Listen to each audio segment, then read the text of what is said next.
Hello everyone, Nightharo here, and today we're talking about the Nightblade tank, and I've got the ultimate guide here for you. So we're going to go over everything you need. We're going to talk about the unique playstyle of the Nightblade, its strengths, its weaknesses, everything you need to make your own Nightblade, all the skills you're going to want to use, gear sets, resistances, absolutely everything. With that, there is two things you really need to know about stats on a tank. One is you want your health about 40k. And that's pretty much universal now. You can go a little bit higher. 40k, 45k is about the highest you want to go, and that's even for hard modes and what have you. 46, maybe okay. In a lot of fights, having that much health will kill you a lot quicker. So if you're doing Rock Rove, you do not want over 40k health or much over 40k health rather, and you can go as low as, 38k, even lower on certain fights, and it's actually better for you. So if you just aim for the 40k mark around there, give or take a couple of thousand, you're not going to be in a bad spot. Now, a Nightblade will have a little bit more health than many other tanks because of some of the passives in their skill line. That's okay. If you're at 41, 42, that's still fine. Again, I wouldn't go higher than that. And on some fights, you absolutely want to drop it down lower because you will just die faster. And a lot of people don't know that. And they're like, hey, I've got 65k health on my tank. And you're like, cool. You're going to die or be impossible to heal if you're in Cloud Rest or many other situations. So don't go for maximum health, okay, guys? And stats really aren't that important. The only other thing, the second thing you need to know is that you want more stamina than Magicka. And the reason for that is when you use synergies, you'll get more of the stat you have highest, whichever it's magic or stamina back whenever you're using synergies. And typically, we want more stamina back because we're worried about blocking and having enough stamina to stay alive.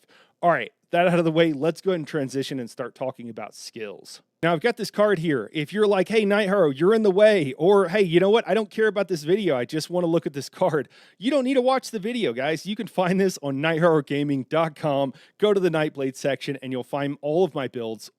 All of them are there, including these cards, which you can download for your own use, have it on your own desktop, what have you, and you don't have to worry about me being in the way. You can always reference it. And honestly, what I'm doing in this video, a lot of what I do in all of my videos is explain the why, not just what you should do so that you're blindly doing it and someone tells you something different and you don't know what to do.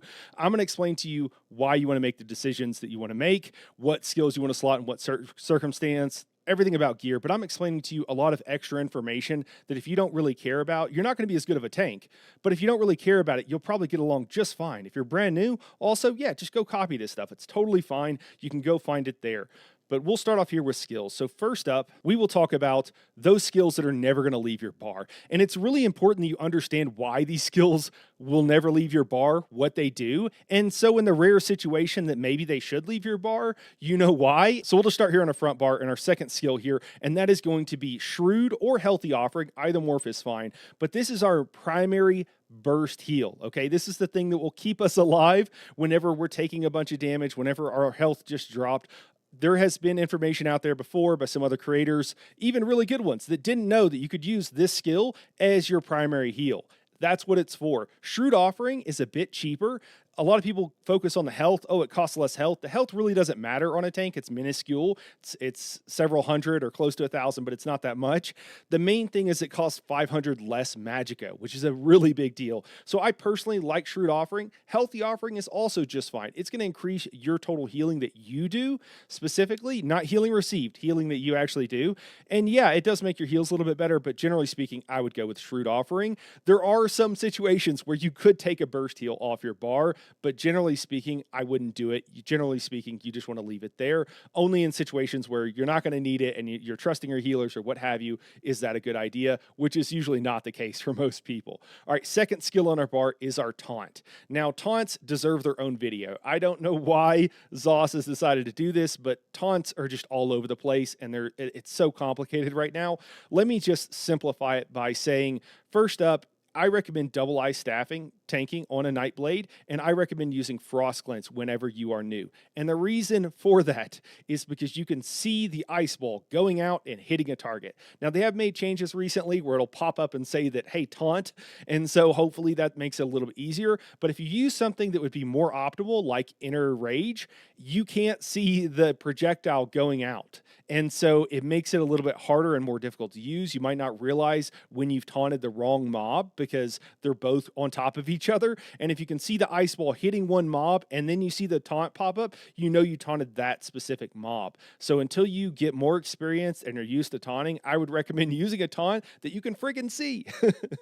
So if you're more advanced or if you're more optimal, Inner Rage is really nice because it provides synergies for up to 3 other people. If you're in a dungeon, that's everybody else in your group. That's really helpful for sustain. It'll also increase damage. And now you no longer need Frost Clench to do all the things it used to do that were really nice and you couldn't get other places. If you want to sword and board, that's totally fine. Pierce Armor is an okay way to go. Goading Throw is the new scribing skill. I personally don't recommend this on most classes. Why do I say that? Well, one, it's incredibly expensive for stamina. It's like 2,500 base cost. That's really expensive. It's 1,000 to 1,500 more than most other taunts, and it doesn't seem like a big deal. Maybe if you're on a single target fight, that's not a big deal. But if you're a trash or you got a bunch of ads coming out, you're going to run out of stamina just trying to taunt things. And I think that's a horrible thing to happen to you. And so I just, generally speaking, don't recommend this. Now, there are exceptions to that. If you're on a race that has a lot of stamina recovery and you always have enough stamina, that might change things. So depending on what race you choose, it could change this. The other thing is certain other classes have better stamina sustain than we do. And so that's another reason. Okay, so just keep that in mind. It's totally fine. If you do go with Goading Throw, you want Taunt and then Fencer's Parry. You could also flex this if you don't want Fencer's Parry, but I think it's a really nice ability to have. It lets you dodge the next direct damage attack directed at you, which could be a boss's heavy attack, which would be huge. You don't even have to block.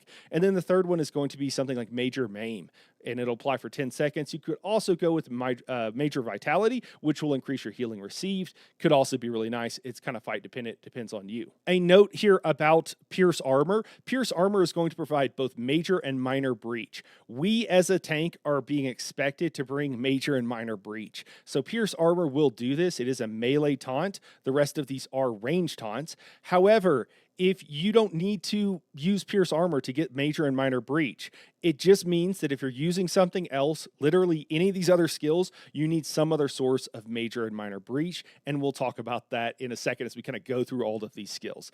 Now, the third skill up here that's never going to leave our bar, and this is absolutely true, is going to be Dark Cloak. There is pretty much no reason to ever take Dark Cloak off your bar. This is a huge heal, and if you don't move, if you don't like kind of DPS shuffle where you're moving back and forth, it heals you for an extra 150% more, and that's on top. So 250% of the original total if you're using multiplicative math.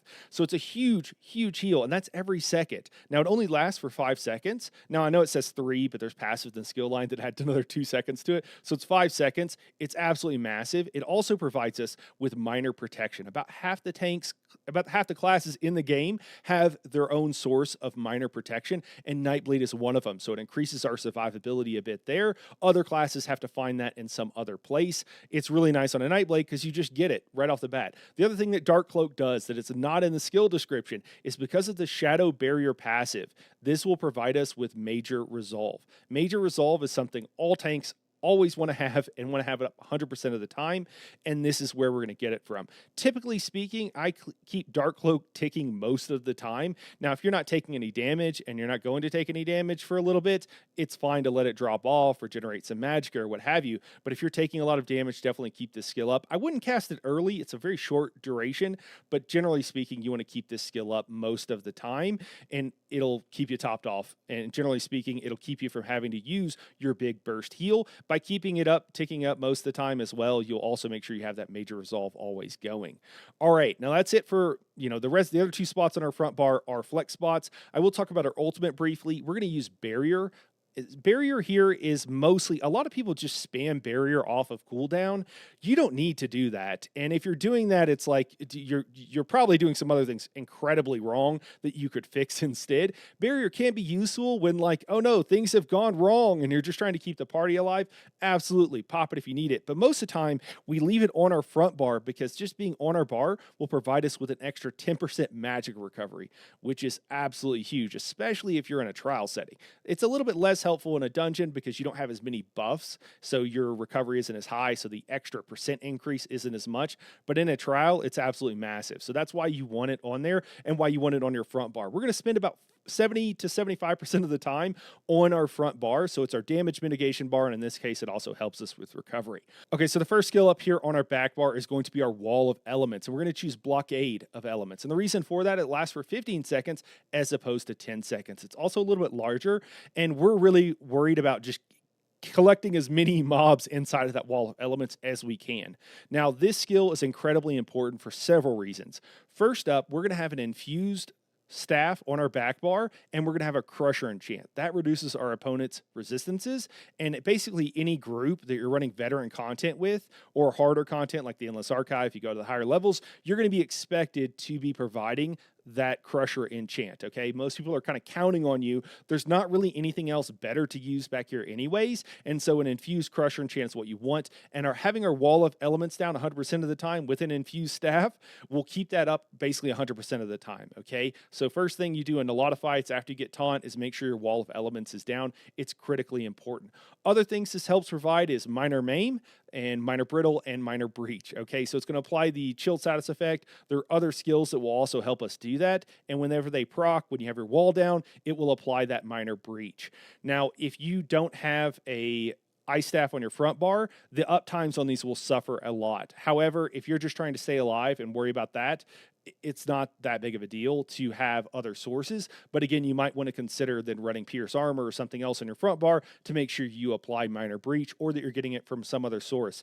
Typically in a trial, there's so many sources, guys, of these various buffs that you typically in a trial, if you have a varied group, typically you'll have this. If you're not sure if you have it, the best thing to do is just check up times, check the logs or what have you if you're trying to be that serious about it. But again, losing a little bit of damage isn't going to be the end of the world. If you're, you staying alive is going to be the most important thing. All right, now moving on here. So I said this is a set skill that won't move, but there's actually two skills here. So if you have a melee taunt on your front bar, then you're going to need a ranged taunt on your back bar. Here, I recommend Frost Clinch. Again, you can use any taunt that is ranged and that will work with an ice staff. So you could still use, something like Inner Rage or even Inner Beast. I'd stick with Inner Rage though. And, you just need a ranged taunt. So this is where you're going to put it. Now, if you are running an ice staff on your front bar and you have a ranged taunt on your front bar, then I would recommend running Elemental Susceptibility here. The reason for that is because this is going to proc your various status effects, all three of them. You're concussed for lightning, you're burning for fire, and then chilled for ice. And that will help you keep up all of those buffs, debuffs that we talked about earlier, and even some that I don't know if we've mentioned yet. So very important to do if you can. And having two tanks with ice staffs using elemental susceptibility will keep all those buffs up 100% of the time. So just keep that in mind for any trial. Again, if you're in a 4-man group, using this with double ice staffs will be the most optimal thing to do. Don't worry about it if you're worried about dying, though. Again, I can't stress that enough, okay? All right, and then the last thing here on your back bar is running aggressive Warhorn. Aggressive Warhorn is the ultimate you're going to be using most of the time. It increases damage for the group, and damage makes everything easier in ESO. It makes the fights go quicker, and that makes your job easier as a tank. So that's generally why we run it there. Not really much of a reason to swap really anything else for it, except for maybe some extreme cases, but even then I question that. Probably just leave it on your bar. All right, that is it for our primary skills. If you have any questions of anything I didn't explain, come by the Discord or drop it in a comment below and I'll be happy to go through everything. If it's about all of the various buffs and debuffs, I've done a trial video going over all of that stuff in exquisite detail, and less than 1,000 people have watched it, so I don't think most people care, but it's out there if you're interested. Okay, let's move back to our front bar and talk about those flex skills. All right, so first up here is going to be Warding Contingency, and we're going to choose Shield for our focus. This is an amazing skill, Warding Contingency. All tanks now have a shield. It used to be like half the tanks in the game, half the classes had a class shield that they could use, and there wasn't a good source of a non-class one. And now with Warding Contingency, everybody gets a shield. Makes tanking on a Nightblade and any other class that didn't previously have a shield so much easier, so much better. It's amazing. So we're going to choose Shield for our focus. That's why we want this. Then we're going to choose Gladiator's Tenacity for our signature. This reduces our damage taken by a further 8%. massive. It's huge. It might not seem like that much, all these small percentages, but it's actually a really big deal. And that will block all damage, including damage over time. A lot of times people don't understand that you can block and that will reduce a lot of damage. But if you're taking damage over time from a dot, blocking does nothing. And in fact, you don't want to block because you're just not regenerating stamina while you're holding block. And instead, you need to be casting abilities and probably trying to regen that stamina so that you don't run out. So having Gladiator's Tenacity here is absolutely huge in certain fights. It's a game changer. And then for our affix, it's really a flex here. On most tanks, I would recommend Minor Protection. But on a Nightblade, we already have that from some other source. So if you don't have a source of intellect and endurance, we'll talk more about that on some other skills where we typically would get that. You can get it from a healer, you can get it from yourself, but if you don't have it, something like that would be fine. You could also go with Minor Resolve if you're not getting that from Mirage or one of other skills, or a healer combat praying you, or if you're getting all of those in an optimal trial group, which you typically will be, and you don't run that many dungeons, maybe go with something like Savagery and Prophecy. It'll increase your heals on your burst heal a little bit. And, you know, there's not really a better option. It's kind of why you're choosing that, but it's a flex spot here, whatever sounds good. Now, Warding Contingency is absolutely great, right? I've just gone on and on about it. I think it's a great skill. The thing is, some fights, you're just not worried about dying. You're doing totally fine.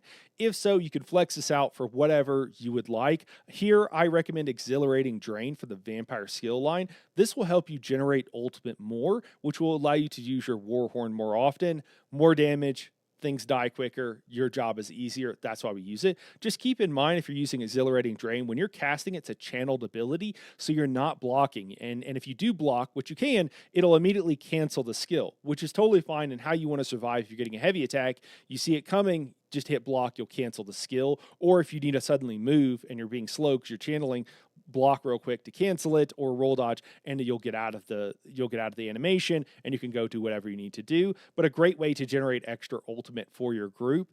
You do have to be a vampire. Stage 1 is fine, guys. You don't want to be at stage 4 because it'll increase the cost of all of your skills. All right, after that is another scribing skill, Leashing Soul, another amazing skill. Really, these two scribing skills, by the way, are most of what you want to use on every single tank, okay? Because they're just so good. And then, you know, the goading throw with your shield is kind of like here or there. It's hit and miss. Sometimes it's great. Sometimes it's not that great. So it just kind of depends. But Leashing Soul, it lets you to chain in targets. It's a pull, so you choose that for the first thing. Druid's Resurgence will give you a little bit of recovery for your magic and stamina, and actually let you trade a decent amount of magicka for a little bit of stamina, which can be really nice on certain fights. Or if you're new and you're having to perma block a lot of times because you don't know what's coming at you and you're afraid of getting one shot. So Druid Resurgence is great here. And then I personally like Major Maim here, and this could be a source where you can apply Major Maim even if you're not using the Gladiator's Tenacity. Okay, so an option here, if you don't need Major Maim or you don't want it, you could also flex this out. The main thing is just you have the chain, and then Druid Resurgence I think is the clear winner as far as what we want to choose on that.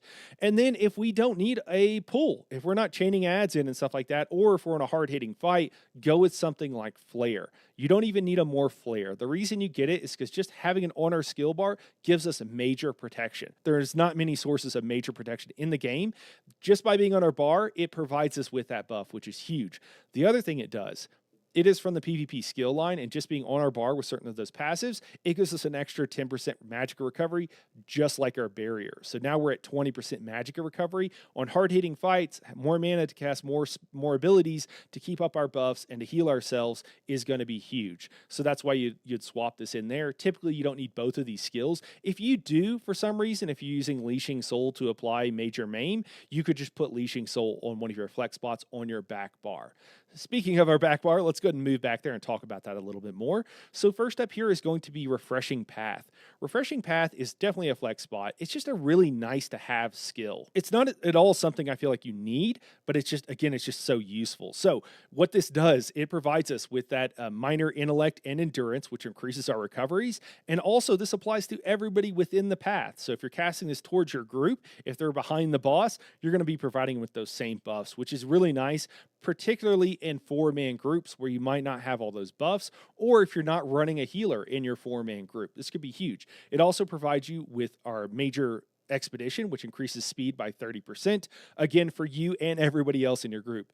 This is amazing in so many places. Being faster on a tank is just, it's underrated. It can be really helpful, and it's a nice quality of life thing if you're in a dungeon and you're just trying to keep up with a group. But if you're also trying to run and grab a bunch of mobs and stack them, it can be very helpful. Places like the Reef Guardian, if you're doing the run around the circle strat, plenty of things there. Now, if you don't need speed and if you don't need some of those buffs you're getting from other places, and it also provides a bit of a heal over time, I should note, for again you and your group.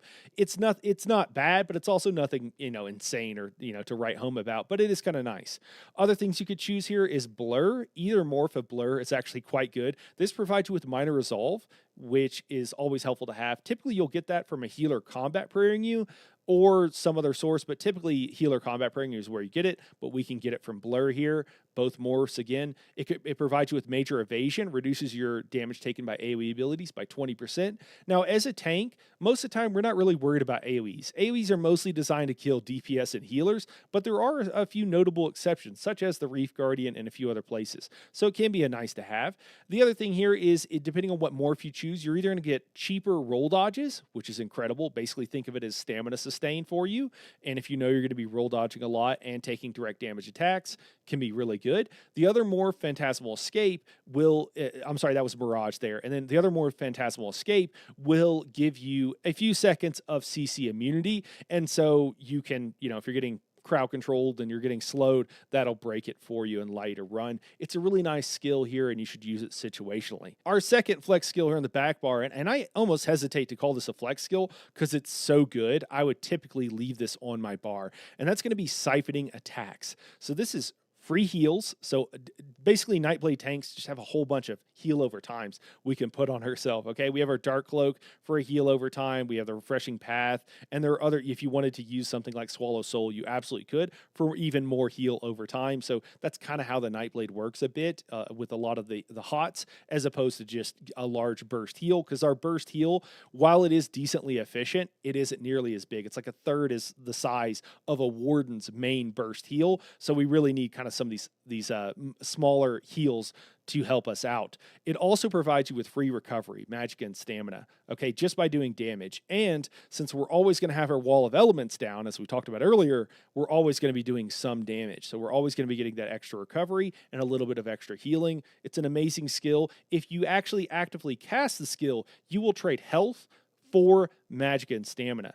That's massive. So typically on a tank, as long as you're not almost dead with your health really low, you're getting heals from your healer, and the reason you die is from running out of resources. Well, this is a button you can hit. Don't spam it and don't hit it when you're almost already dead or you have some healing debuff on you, because that'll make the healer's job hard to impossible.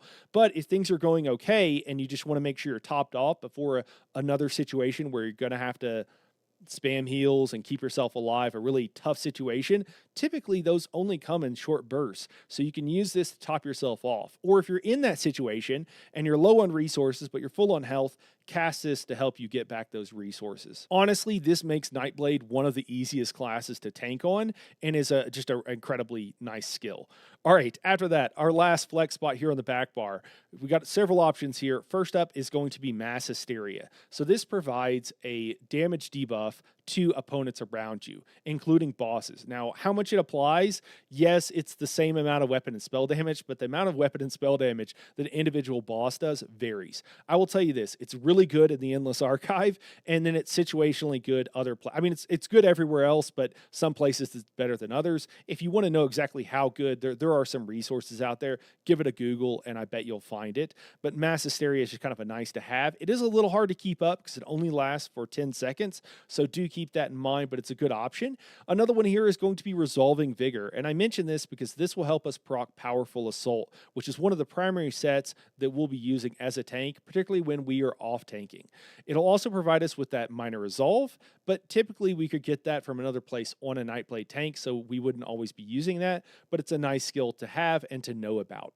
Now, there are plenty of other things you could slot here, and let's actually just jump over to kind of those useful skills and talk about all the ones that could be really good. So first up here is going to be Efficient Purge. Efficient Purge is only used in a couple of places, but when you need it, it's absolutely critical, and there's not too many other places to get it. So consider getting it leveled. Make sure you morph it to Efficient, because it reduced the cost by like 4,000, which is insane. That's like more than most skills cost because it's just a crazy high cost. Maybe it's like 3,000, but it's a lot. Okay, so keep that in mind. You could also run something like Razor Caltrops for powerful assault. The thing is, Razor Caltrops provides a major breach in an AoE, and so that's very important in certain fights or in trash fights. So having Razor Caltrops leveled and morphed so that you can do that AoE major breach is pretty important for dungeons and situationally for trials if you don't have somebody else who is already doing this. Some people are already applying breach in an AoE, such as necromancers, so you don't need to worry about as much in a trial setting or if you have a necro,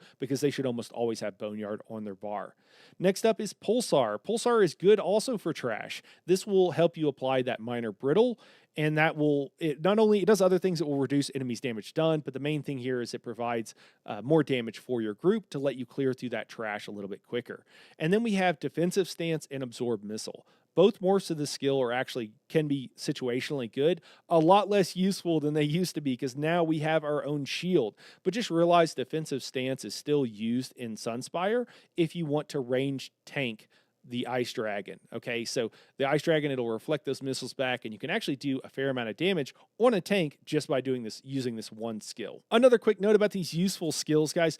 I am telling you about these so that you're not in a situation where someone asks you if you have that skill, and one, you don't have it, and two, you've never heard about it. That's not a good feeling. I don't want that for you, so that's why I'm telling you about all these useful skills that are very situational and only used very rarely, but they're incredibly important whenever you do want them. Another one, Immovable Stance. Immovable Stance is from the Heavy Armor skill line, and I never use this skill anymore on most of my tanks, but it can be helpful in places like Zalvaka when she's doing her channeled heavy attack, or in places like Maw of Lorcage whenever the boss is again doing his channeled heavy attack where he's shooting those missiles at you.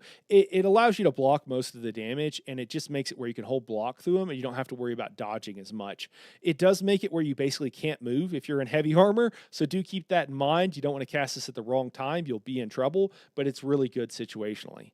Another thing here, Overflowing Altar. This is really important whenever you're in dungeons and you don't have a healer. Typically, your healer will be running this because you're one of the major people that needs to be able to use Overflowing Altar. But if you're in a dungeon and you don't have a healer, you're running 3 DPS, this is absolutely crucial skill to have for a lot of your DPS for that kind of the oh shit heal. And then Concealed Weapon. Concealed Weapon is really nice because it provides you with Minor Expedition, which gives you 15% increased speed just by being on your bar. You never have to cast this. Just by being on your bar, even your back bar, it'll help you with that speed boost. It's pretty nice, again, in dungeons, in trash, and just trying to keep up with your group. There's a lot of situations where when you don't have anything else important to run here, you're not worried about taking more damage, and you don't need anything else, that you just run Concealed Weapon for the extra speed. It's just a really nice to have. Similar to our Refreshing Path. All right, that is it for our skills. I hope that wasn't too much for you guys. Let me know if you have any questions down below. Let's go ahead and move on to gear. Now, one question I get probably more than anything else is like, what gear should I wear on a Nightblade tank, on a Dragon Knight tank, on a Templar tank? And the answer to all those questions is the same. All tanks wear the same gear. All tanks want the same traits as well on that gear, as well as typically most of the same enchantments, with only a little bit of room there for personal preference, okay? So for gear on our main tank, we're going to wear Lucent Echoes. This is from the newest trial, Lucent Citadel. This will provide our DPS with extra critical, and it basically makes it where we don't have to have an Elemental Catalyst or EC Crow in the group and gets people out of EC jail so they can do more damage. We basically just, tanks are in a spot where there's a couple of really good sets, and there's a couple of sets that are like, yeah, what else can we do here? So that's why we have it. Next up there is Saxleal. This will increase the duration of our major force on our Warhorn, and it's just a really nice to have, again, to increase DPS. You can backbar this, meaning that you only need to have it active on your backbar with your Warhorn, which is the ultimate you should be using, and then you could run something else on your front bar, have a two-piece there. We'll talk about that under the gear section. And then if your group does not have an Alkosh, Zenkosh probably, but a DPS in Alkosh, then you probably want to run Tremor Scale, okay? There are other options here, but I think Tremor Scale is the way to go. Most pugs, most veteran dungeons run Tremor Scale. Now, you could also run Nazare if you do have a Zenkosh, if you're in a more optimal group. So Nazare would be the second option there. If you were an off tank, typically you'll be asked to run Pearlescent Ward and Powerful Assault. Pearlescent Ward, you don't need to do anything with. Powerful Assault, you do need to proc this. This is another set you can back bar. So your front bar will be open, but you can back bar only this set with jewelry and weapon. And the reason for that is because you'll put either Resolving Vigor typically or Razor Caltrops on your back bar. And you do need to double cast those skills in a trial and in a dungeon. Casting it once is fine to proc Powerful Assault on your group. It hits 6 people max each time, so that's why you have to double cast it. We'll talk more about that. And then Nazare here on the back bar, if your main tank is wearing Tremor Scale, if your main tank is wearing Nazare, you can really run anything you want. Something like Baron Zadras can be really nice for generating more ultimate, more Warhorns, more better. All right. A lot of times people ask, what should I put on jewelry? What should I put on my body? And the answer to that is that if it's heavy, it doesn't matter. Okay. You want heavy armor on your body. I recommend 7 pieces of heavy. That's just, you don't have to, but that's what I recommend.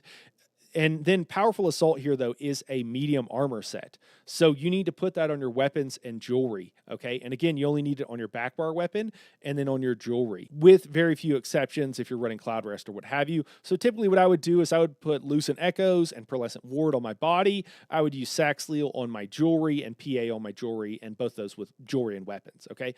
That's what I recommend. But anything, as long as you're wearing heavy, it doesn't matter where these pieces go, guys. If you put Saxhleel on your body and Lucent Echoes on your weapons, as you need to double bar Lucent Echoes, so as long as you did that, they would be the same. But Saxhleel, since it's a proc, whenever you do something, this skill goes off, or this set goes off, that means that that's a set you can back bar. So Pearlescent Ward is always active. Lucent Echo is always active. That's why we want to body it. And then Saxhleel on PA, we want to make sure you probably just need a back bar him. You can dual bar him if you would like. There's no real reason to, though. All right, now let's move over to gear. So for our body, first off, I recommend Reinforce for just about everybody. You want to get to resistance cap, and Reinforce compared to all of the other traits is way mo better, okay? It is top tier. Reinforce is the best thing. The only thing I'll say is that on your belt and your gloves, Reinforced increases the resistances you already have on an item, and gloves and belt provide very little resistances to begin with. And so going with something like Sturdy on those is probably the way to go, just because you don't get that much from it. If you are already at resistance cap from other sources, then I would just go with all Sturdy. If you would prefer to go with Divines, because you've heard that's the best thing to do by really sweaty tanks, it's fine. It's fine. It's a very small amount of recovery, and it's like 1 cast every 20 seconds. If you think you can tell the difference between having enough to cast 1 extra skill every 20 seconds that costs a couple thousand magicka, go for it. I mean, if you really believe that, but you absolutely need to make sure you're at resistance cap, and I think Reinforce is the way to go in most of your sets. This kind of gets into the deal with in-game, where there's a lot of people that are really sweaty in-game, and they think that everybody should do the most sweaty thing, even though it's like suboptimal and it will kill people. It'll cause tanks to die and have bad experiences that are new and inexperienced, but they just want everybody to do whatever the, sweatiest, most, hardcore tanks are doing out there, and I just don't think that makes any sense personally. And I know sweaty hardcore tanks that don't run a lot of the things that some of those people recommend, and they're fine. Okay, they're doing trifectas, okay, on the hardest stuff content in the game, and they're fine. I just don't think it matters, is my point, okay? And if you have enough magicka to cast all the skills that you need, then having more magicka is not going to do anything extra for you. Now, for your weapons on your front bar, it's flexible. Whatever you want to run there as far as the trait, we'll talk about that a little bit more in a second when we get to resistances, but whatever trait you want to run, that's fine, and whatever enchant you want to run is fine. Something like a shielding enchant, maybe an infused, could also be good. It's just up to you. Hey, guys, another thing here, if you like this video, you like what I do, and you want to support the channel, the best way to do that is consider becoming a channel member or joining us over on Patreon. Patreon's a little bit new. The main thing here, guys, I don't have a lot of benefits to give you. I want to make my knowledge and information available to everybody, and so that's what I try to do. But, becoming a channel member or supporting on Patreon helps us keep the website going, helps us add to the website, and allows me to continue to make great content. On our back bar, we want it infused. with a Crusher enchant on the back bar. And that will provide us with more value for the Crusher enchant and allow it to proc more often.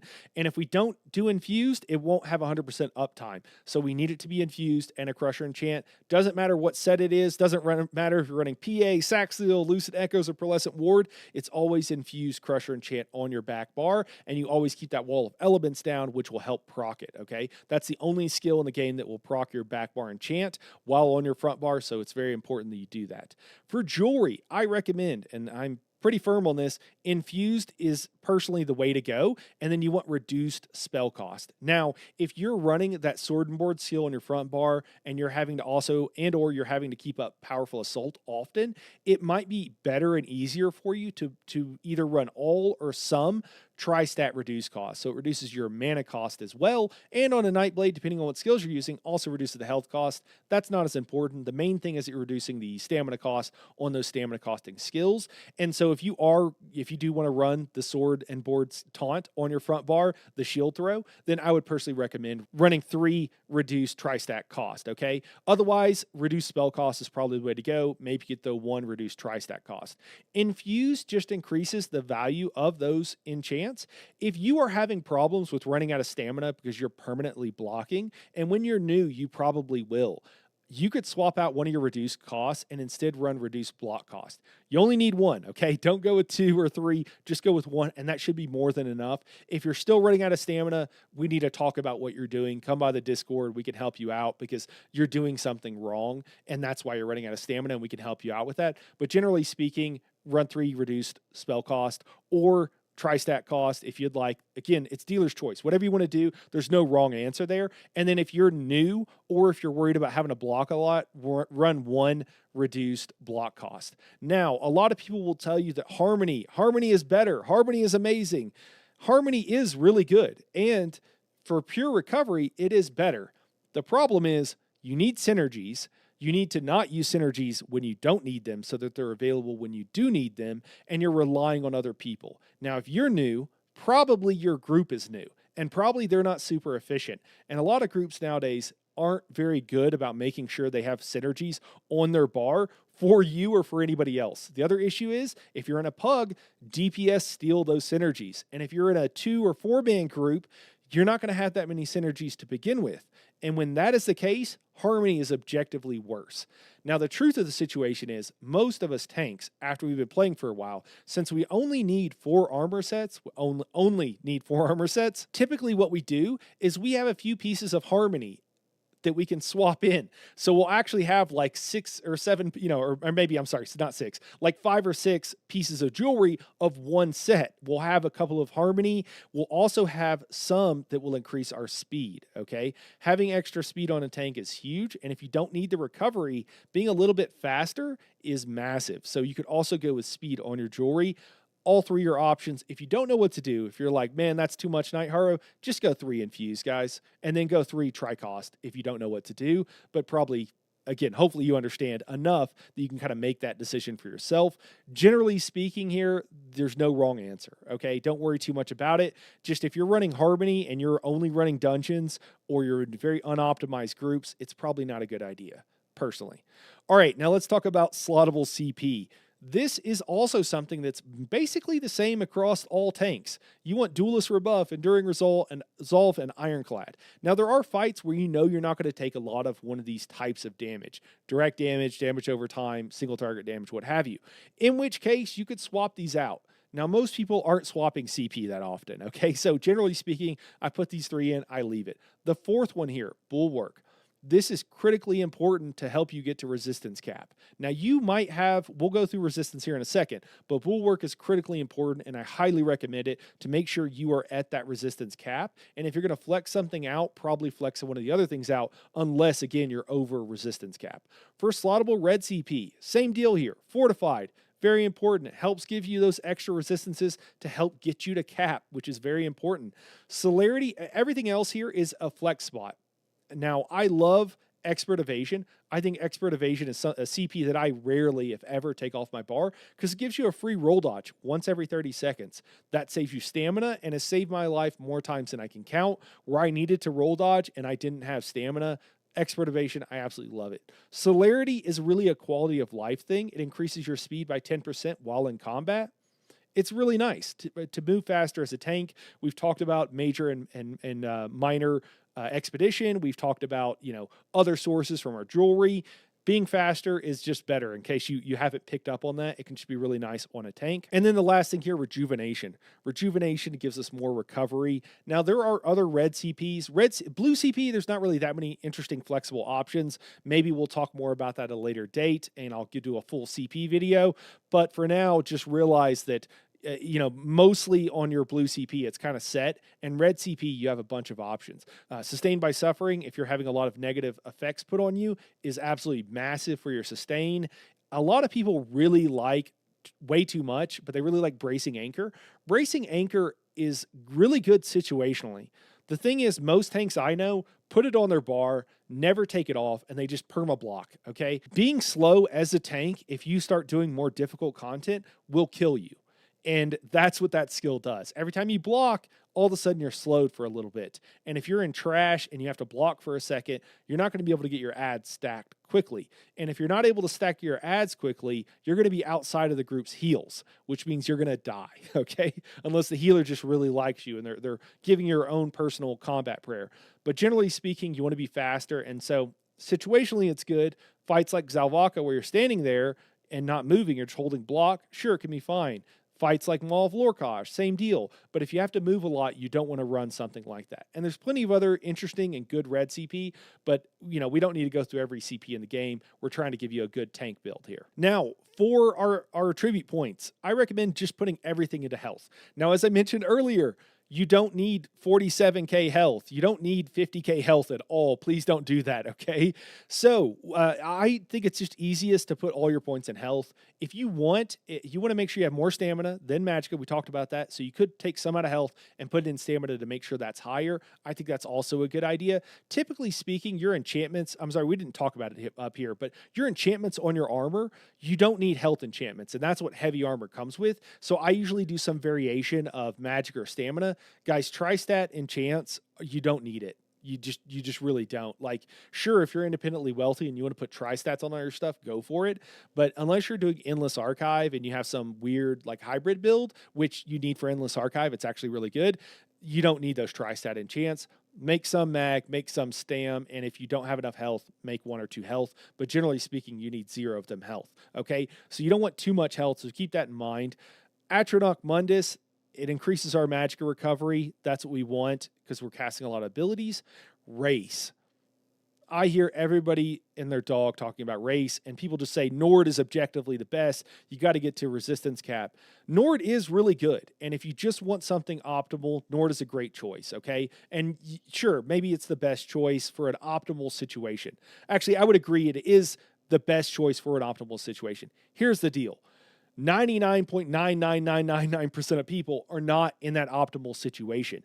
And they just want to play the race that they think looks the coolest and that they want to play, that they like the flavor of. If that is you, please play the race you want to play. You can tank the hardest content in the game and do trifectas on a Wood Elf Nightblade tank, okay? I promise you, I've done it, okay? You can do those sort of things. You're going to be okay. You're not going to have problems. Yes, things might be a little bit different for you. If you are on a class with more stamina sustain, maybe you have to change things up. Maybe you're really worried about your magicka sustain, so all of your reduced costs or magicka, whatever the case may be, keep that in mind, but choose whatever race makes you happy. That's the most important thing. The racial bonuses here aren't that big of a deal. Now, if you are worried about, you don't really care what race you're choosing, you want something that's good, I recommend for new tanks, and for honestly most tanks in the game, Red Guards. Red Guards can recover stamina while blocking, and that is massive. That will keep you alive, it will save your life, and that's why I think Red Guard is honestly probably the best tanking race in the game. Bretons will give you more magicka recovery and reduce your cost of your spells. Massive, absolutely huge, allows you to cast more abilities. After that, Nords give you more resistances, and that's why everybody loves them, okay? It helps you get to resistance cap. Now, people will tell you that you have to be a Nord to get to resistance cap. I'm going to explain in a second why that's not true, but people repeat it enough, and everybody just thinks it's true now, even though it's not, okay? Argonian. Totally fine. Imperial, yeah, it's good. Whatever you want to play, it's totally fine. I put these in order, okay, of what I think the average person should use.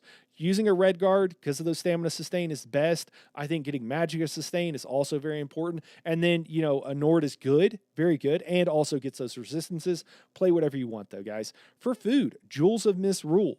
It gives you max health, which we do want some of because we want to get to that about 40k mark. And it gives you stamina and magic recovery, which is what's most important. Your max stats, especially on a tank, don't matter. You really just want a lot of recovery. As long as you have enough, you can cast a couple of spells. It's the recovery that matters. Orzaga's Red Frothgar is also really good. And there are other foods you can use, but these are the two that I really like. If you want to drop your health down, but you still want plenty of recoveries on certain fights where you need low health, like Cloud Rest, like in Rockgrove, on Zalvaka specifically, then you can run something like Fisheye Rye. Incredibly expensive, yes, but it gives you no max stats and gives you a bunch of recoveries and makes your healer's job easier. For potions, we just want Tri-Stat Essence of Health. I don't use them off cooldown. I use them whenever I need them. Make sure that on passives, make sure that you have the medicinal use from the alchemy skill line. Alchemy is very easy to level, guys. It's very cheap and easy to level. If you don't know how, just look up a guide or ask a friend. But you want to make sure you have all your points in medicinal use, so those bonuses last for the entire duration of the cooldown. And then the other thing is here on the Ice Staff. I didn't mention this earlier, but if you're double Ice Staff tanking, you want to make sure you don't have points in Tri-Stat Focus, okay? Trifocus is, not Tri-Stat Focus, Trifocus. You want to make sure you don't have any points in that. And the reason is it causes you to block with Magica instead of stamina. And that will just cause you to never have any mana and never be able to block if you do that. Now, if you're a brand new tank and you're running a sword and board on your front bar and an ice staff on your back bar, I actually think it's not a bad idea, if you're brand new, to have a point in that skill. And the reason for that is because you'll be blocking with stamina on your front bar and magic on your back bar. And this allows you to basically perma-block, because whenever you're blocking, whatever resource you use is not recovering. So if you're blocking with stamina with your sword and board, it's not going to recover. Or if you're blocking with a stamina on your ice staff, it's not going to recover any stamina. If you're blocking with Magica on your ice staff on your back bar, you're not going to recover any Magica. Okay, so what that allows you to do, though, is always be able to block, because you'll typically have one resource and the other one will be recovering. Now, what you'll find is once you're past that very new early stage as a tank, you want to get past that. Okay, and so you'll want to respec and take all the points out of that Tri-Stat Focus, because whenever you do that, you're not going to be able to cast most of the skills you need, and so it just kind of doesn't work out very well for you. So keep that in mind. I could probably do an entire video on that, honestly. Okay, so we're finally to resistances, and I'm actually going to pop up a screenshot of our resistance calculator here. I have this available. I'll try to link it down below so you can access it, but honestly, you could just look at this. So on our tank, we're going to run 7 heavy, because that's the way to go. You can run 5 heavy, 1 medium, 1 light, or whatever you want to do, but at least 5 heavy. I recommend 7. Major resolve, minor resolve. Make sure you have both those procced on you, and then take a look and see what your resistances are at. Now, heavy armor gives you a bunch of resistances, as I mentioned. There are also now passives in the heavy armor skill line that make it even better and give you even more resistances. There's also the 2 CP, the Bulwark and Fortified CP here, that, as we mentioned, will have slotted. Certain classes, which is not a Nightblade, will have more resistances, but you can kind of see what you get up to here. Now, if you're running 5 reinforced, you get another couple thousand.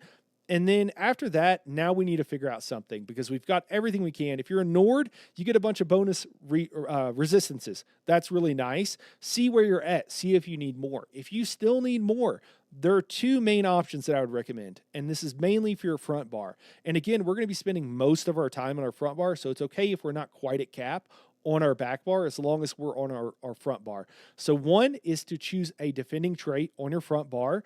If you're using a sword and board, that's also going to give you more resistances, because your shield has a bunch of resistances on it. So keep that in mind. Again, proc major resolve, proc minor resolve, and then make sure you have all this stuff slotted and see where your resistances are at and see what you need. But again, running defending, even if it's a one-handed weapon, going to give you a whole bunch of resistances. And then the other thing is that there is a 2-piece set bonus on plenty of sets. I recommend Fortified Brass, because it's a crafted set, but Fortified Brass will give you the 2-piece bonus, will give you extra resistances while on your front bar.